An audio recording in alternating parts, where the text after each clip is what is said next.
آقا ما همون اول که به دنیا آمدیم کلاه رفت سرمون. بعد جورم رفت. هنوز بند نافمون رو نبریدن که یه قرارداد گذاشتن جلومون. قرارداد که نبود. رسما عهدنامه ترکمنچای بود. مفاد قرارداد: 1. 12 سال حبس در مدرسه. 2. 4 سال تبعید در دانشگاه. 3. 2 سال سربازی اجباری برای آقایان. پاداش قرارداد: خوشبختی، پول، ویلا و همسری که شبیه آنجلینا جولی یا براد پیت باشه. ما هم بچه بودیم، عقلمون نمیرسید، گفتیم آگو یعنی مثلا قبوله. پدر مادرم نقش بازاریاب این سیستم کلاهبرداری رو داشتن. یادتونه چی میگفتن؟ بچه جان درس بخون، علم بهتر از ثروته. البته که الان بزرگ شدیم فهمیدیم علم بهتر از ثروته، ولی در صورتی که اون ثروت رو داشته باشی که بتونی باهاش علم بیاموزی. وگرنه با معدل 20 نمیشه رفت سوپرمارکت ماست خرید. بقال سر کوچه انتگرال قبول نمیکنه. امروز میخوایم داستان غم انگیز و خنده‌دار نسلی رو مرور کنیم که با وعده مهندس شدن رفت مدرسه، ولی با مدرک راننده اسطبل اومد بیرون. دوران مدرسه. چه دوران طلایی و سمی. اول چیزی که یاد میگیریم اینه که برای دستشویی رفتن نیاز به مجوز کتبی از سازمان ملل داره. آقا اجازه؟ بشین سر جات زنگ تفریح. آقا دارم میترکم. به من چه؟ می‌خواستی مدیریت بحران کنی. و درسا خدای من. درسا ما 12 سال چیزا یاد می‌گرفتیم که الان هیچ کاربردی ندارن. مثلا اگه یه تشت آب داشته باشیم که 2 تا سوراخ داشته باشه و شیر آب با سرعت 3 لیتر بر ثانیه، آقا کی تشت سوراخو پر آب میکنه؟ خب اول اون سوراخو بگیر. چرا انقدر زندگی رو سخت میکنی؟ ولی هیچکس بلد نیست اظهارنامه مالیاتی پر کنه. هیچکس بلد نیست یه دونه چک بنویسه. من الان 30 سالمه، هنوز منتظرم یه نفر تو خیابون جلومو بگیره بگه سری بگو سینوس زاویه 45 درجه چنده وگرنه شلیک میکنم. ولی متاسفانه فقط میپرسن داداش فندک داری؟ و کاووس جلسه اولاد و مربیان. روزی که مامانا میرفتن مدرسه و ما تو خونه وصیت‌نامه مینوشتیم. وقتی مامان برمیگشت قیافش شبیه مامورای اعدام بود. این معلم ریاضی چی میگه؟ میگه سر کلاس همش میخندی. مگه دلقکی تو؟ پسر اقدس خانوم ببین همش سرش تو کتابه، گردنش آرتوروز گرفته، ولی معدلش شده 20. یاد بگیر. رسیدیم به 18 سالگی. سال مرگ یا زندگی. کنکور. صنعت کنکور جوریه که اگر کل بودجه ناسا رو بدی بهش بازم کمه. ما کتاب می‌خریدیم متری، کتابای گاج نقره‌ای، قلمچی طلایی، خیلی سبز یشمی. وزن کتاب تستای من از وزن خودم بیشتر شده بود. اگه اون کتابا رو میفروختم الان میتونستم یه پراید بخرم. البته مدل 82 به پایین. ما 1 سال زندگی نکردیم. چیپس و پفک میخوردیم و تست میزدیم. اساتید کنکور تو تلویزیون میومدن مثل جادوگرا حرف میزدن. ببین این تست رو لازم نیست حل کنی. فقط گزینه 3 رو نگاه کن. اگه بهش چپ نگاه کنی میشه جواب. تکنیک چپ نگاه کردن. و روز کنکور نشستیم روی صندلی دسته‌داری که برای آدمای با نصف سایز ما طراحی شده بود. کیک و ساندیس تنها دلخوشی ما بود. مراقب جلسه که داشت با پاشنه بلند رژه میرفت و صدای تک تک تک کفشش مغز آدمو سوراخ میکرد. وقتی نتایج اومد، اونایی که قبول نشدن رفتن سربازی و مرد شدن یا افسرده شدن. حالا اینکه با چه روشی مرد شدن اون بماند. اونایی که قبول شدن فکر کردن وارد بهشت شدن. زیر خیال باطل، این اول جهنم بود. وارد دانشگاه شدیم. اولین چالش حراست. حراست دانشگاه ایران از پنتاگون سخت‌گیرتره. آقا وایسا این چه شلواریه؟ چرا مشه باد معلومه؟ آقا این تحریک آمیزه. حاجی این شلوار کردیه کجاش تحریک آمیزه؟ نه قانون قانونه.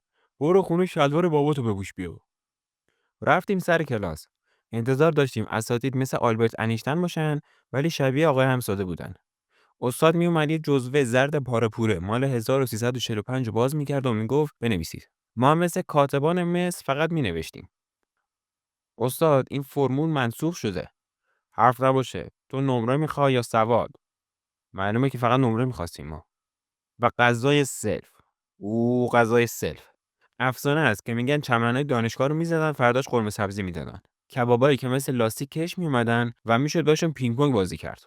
و با خوردن اون غذا جهش ژنتیکی پیدا کردیم و زده ضربه شدیم. خب پسرا بعد از لیسانس یه مرحله جایزه دارن به اسم سربازی. 2 سال از بهترین سال جوونیمون رو میریم که یاد بگیریم چطور سیب زمینی پوست بکنیم و چطور با آنکار کردن تختمون دشمن رو شکست بدیم. روز اول سربازی موهاتو با نمره 4 میزنی. شبیه سیب زمینی میشی که تازه از خاک درآوردن. میری پادگان فرمانده میاد: سرباز چرا پوتینت برق نمیزنه؟ شنا برو. شما اونجا مهندس نیستی. دکتری نداری. شما اونجا آشخور هستی. تنها چیزی که سربازی یاد میگیری اینه که چطور رو ساعت‌ها به این نقطه خیره بشی و به بدبختیت فکر کنی که اسمش پست دادنه. و البته یاد میگیریم چطور گوشی ببریم تو پادگان. این مهارتیه که ما از جیمز باند هم بهتر بلدیمش. سربازی تموم شد. مدرک تو دست، کچل و خسته. اومدیم توی بازار کار. حس می‌کردیم دنیا منتظرمونه. آگهی استخدام باز کردیم. استخدام مهندس هوافضا، مستند به فتوشاپ، آشپزی، لوله‌کشی و نگهداری از کودک. با 10 سال سابقه کار، حقوق 3 میلیون تومان بدون بیمه.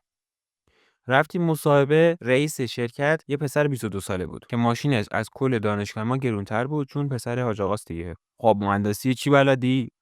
معدلم 19 بوده، پایان‌نامه‌ام درباره نانو ذرات بوده. آها خب، بلدی برای اینستاگرام ما استوری بسازی؟ نه من مهندسم. پس به درد ما نمیخوری. بعدی. و اینجاست که اپلیکیشن اسنپ و تپسی نصب میشه. بزرگترین گردهمایی مهندسین و دکترای کشور الان تو اسنپ برگزار میشه. سوار هر ماشین میشی، رانندش فوق لیسانس مکانیک سیالات داره. ولی داره مسافر میبره آزادی 20 تومن. این دردناکترین طنز تاریخه. و تیر خلاصو کی میزنه؟ عباس. عباس همکلاسی تنبل ما بود. همون که تو مدرسه توپ میکرد تو لوله خودکار پرت میکرد سقف. همون که از مدرسه فرار میکرد. عباس الان چی کار است؟ عباس الان تو کار واردات باد هواست. یا املاک داره یا نمایشگاه ماشین. تو پشت چراغ قرمز با پراید مدل 85 وایسادی، کولر نداری، خیس عرق، یهو یه لنگروز بوق میزنه. شیشه ماشین میاد پایین. عباسه. عباس با عینک دودی و دندونای لمینه شده. به به مهندس جان، چطوری؟ هنوز داری انتگرال میگیری؟ بیا بالای دور بزنیم روحیت باشه. عباس فرمول زندگی رو فهمید. اون فهمید توی ایران رابطه قوی‌تر از ضابط است. فهمید که دلال بودن نونش کمتر از مخترع بودن و غیره است. و ما فقط کاغذ جمع کرده بودیم. خب رفقا، این بود داستان تراژدیک ما. آیا باید همه بریم بمیریم؟ نه. آیا باید درس رو ول کنیم؟ نه. دانشگاه جای خوبی برای دوست پیدا کردن و ماکارونی خوردن. ولی باید بیدار شیم. دروغ بزرگ این نبود که درس خوبه. دروغ بزرگ این بود که فقط درس کافیه. اگه الان دانشجویی، کنار درس دوره مهارتی یاد بگیر که پول توش باشه. نه انتگرال. انتگرال حقیقتا پول توش نیست. برو تعمیرات موبایل یاد بگیر. برنامه‌نویسی یاد بگیر. آرایشگری یاد بگیر. نذاری 4 سال دیگه بشید یه مهندس اسنپی که داره به عباس آقا سواری میده. ما نسل باهوشی هستیم. فقط نقشه‌مون اشتباه بود. نقشه رو عوض کنید، نه هدفو. لایک و سابسکرایب یادتون نره وگرنه ان شاءالله شب خواستگاری جوراباتون سوراخ باشه. خداحافظ شما.